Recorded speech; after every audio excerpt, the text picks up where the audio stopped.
Bonjour à tous et bienvenue dans cette nouvelle session en roue livre pour partager ensemble cet ouvrage de Joyce Meyer qui s'intitule La puissance de la reconnaissance. Et oui, je crois que dans la reconnaissance, il y a une grande puissance. Il y a aussi cette gratitude qu'on apprend chaque jour avec Dieu. Et notamment dans cet ouvrage, justement, je vous le rappelle, c'est 365 pensées. Une pensée chaque jour pour nous apprendre à nous focaliser sur ce qu'il y a de positif. Et comme je vous l'avais expliqué la dernière fois, eh bien, dans ce livre, je me suis arrêtée sur 4 dates importantes pour moi dans ma vie. Et la première date importante, j'ai envie de vous dire, c'est certainement aussi bien la date importante de votre vie, c'est ma date de naissance. Alors je me suis arrêtée sur le 21 juin et d'ailleurs je peux vous dire que ça m'a fait bien sourire car pour ceux qui me connaissent depuis longtemps, ils savent bien que ma plus grande difficulté dans la vie, eh bien, c'est d'être patiente et ma plus grande passion, eh bien, c'est l'amour. D'ailleurs, même avant d'être chrétienne, je pense que j'étais amoureuse de l'amour. Et si je vous dis que ça m'a fait bien sourire, c'est parce qu'en phrase d'introduction du 21 juin, eh bien la pensée mentionne le verset 4, chapitre 13 dans le livre aux 1 Corinthiens qui dit « L'amour est patient, il est plein de bonté ». Oui, en une seule phrase, mes opposés s'attirent et dans toute cette pensée-là, Joyce Meyer nous rappelle tout simplement qu'en premier lieu, l'amour est patient. Voilà. Et oui, l'amour n'a pas pressé, il prend toujours le temps de s'attendre à Dieu. Et d'ailleurs, celui dont la vie est marquée par l'amour sera toujours patient avec Dieu, toujours patient vers lui-même et toujours patient vers les autres. Alors vous savez quoi, franchement, ça m'a fait bien réfléchir, en effet. D'ailleurs, moi j'ai envie de vous poser cette question. Est-ce que pour vous, la première vertu de l'amour, c'est la patience ? Est-ce que vous êtes dans l'amour que vous portez aux gens, en premier lieu, patient?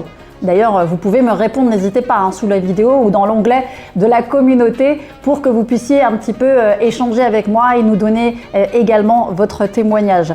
En tous les cas, je sais que pour moi la patience est compliquée, mais je sais aussi qu'elle s'exerce. C'est comme la foi. Elle s'exerce dans l'épreuve et c'est quand je vais devoir faire preuve de patience que je vais développer aussi, bien sûr, cet attribut de l'amour. Et vous savez, en même temps, je me dis, mais Dieu, il a été tellement patient envers moi. Non, mais franchement, il s'est pas lassé. Moi, honnêtement, je me lassais de moi-même. Moi, je me serais dit à la place de Dieu, mais celle-ci, elle est totalement irrécupérable. Mais vraiment, parce que à force de tomber tout le temps dans les mêmes travers, de refaire encore une fois la même erreur, j'aurais juste eu envie de me mettre 2 claques. Et puis honnêtement, savoir être patient quant aux promesses de Dieu, on en parle. Savoir être patient par rapport à l'exaucement de nos prières, on en parle. Bah oui, c'est pas simple. Mais s'il y a bien un truc que j'ai appris avec Dieu, c'est que la patience, ce n'est pas d'attendre. Parce que de toute façon, vous allez devoir attendre. La patience, c'est quelle est votre attitude dans l'attente. Est-ce que vous arrivez à vous réjouir d'attendre parce que vous savez que Dieu va agir dans cette attente? Oui, savoir attendre avec joie. Est-ce que ça, c'est possible? Eh bien oui, c'est possible. Par exemple, moi, j'ai réussi à avoir le sourire dans l'attente à partir du moment où j'ai réellement compris et où j'ai réellement cru aussi que Dieu allait de toute façon agir dans ma vie. Du coup, je me hâtais de voir ce qu'il allait faire dans cette attente et je me suis dit, waouh, j'ai prié ça, je sais que j'ai une promesse de Dieu pour ça, ça vient pas maintenant, mais je continue de la proclamer et je me dis, mais c'est un truc de dingue, comment est-ce que Dieu va faire pour réaliser ce qui est impossible pour moi parce qu'il me dit qu'à lui, tout est possible, justement. Non, mais car au final, il faut le dire, ce qui nous stresse dans l'attente, c'est que les choses ne viennent pas. C'est qu'en fait, elles n'arrivent jamais. Mais vous savez quoi? Avec Dieu, on sait que les choses arrivent. Et je rajouterais même qu'elles vont toujours arriver au bon moment dans votre vie.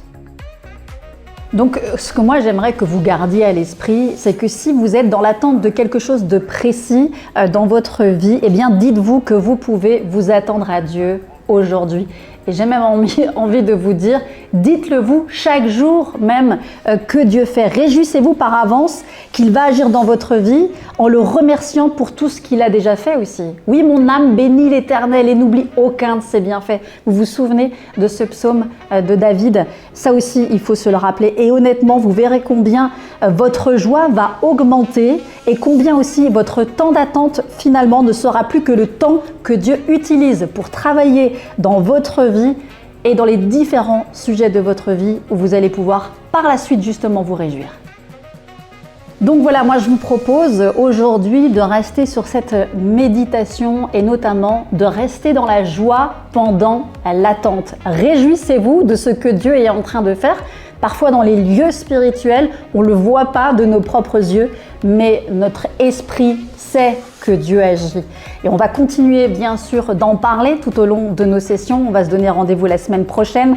En attendant, je vous rappelle que vous pouvez retrouver aussi cet ouvrage, La puissance de la reconnaissance et l'impact de la gratitude dans notre vie, sur le site www.bibli.com ou sur l'application Bibli, un livre que vous retrouvez également à la vente dans votre librairie CLC. N'hésitez pas à nous laisser vos commentaires sous la vidéo ou dans l'onglet de la communauté, à nous laisser aussi vos témoignages quant à la reconnaissance. Est-ce que vous avez vécu quelque chose d'important? Est-ce que vous avez compris quelque chose de significatif? N'hésitez pas à nous le partager.